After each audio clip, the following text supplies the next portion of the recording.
7 శనివారాల వ్రతం చేస్తాం కదా! చేసేటప్పుడు మనము బియ్యం బాగా నానబెట్టుకొని, బాగా నానిన తర్వాత ఎంత బాగా నానుతాయో అంత బావుంటుంది ప్రమిదలు.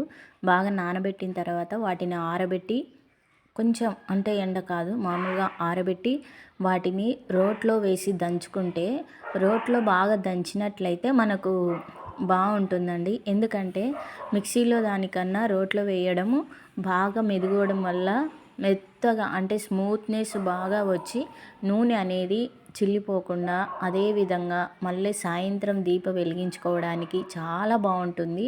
అసలు మనం బియ్యం అనేది ఫస్ట్ నైట్ నానబెట్టి మరుసటి పొద్దున కొంచెం ఆరబెట్టి ఈ విధంగా చేసుకొని దంచి ఈ విధంగా చేసుకుంటే చాలా బాగుంటుంది. ప్రమిదలు చాలా బాగా వస్తాయండి. ఒకసారి చేసి చూడండి, చాలా బాగుంటుంది. నేను చాలామందితో వింటున్నాను ప్రమిదలు బాగా రావట్లేదు అని, కానీ అలా కాదు, చాలా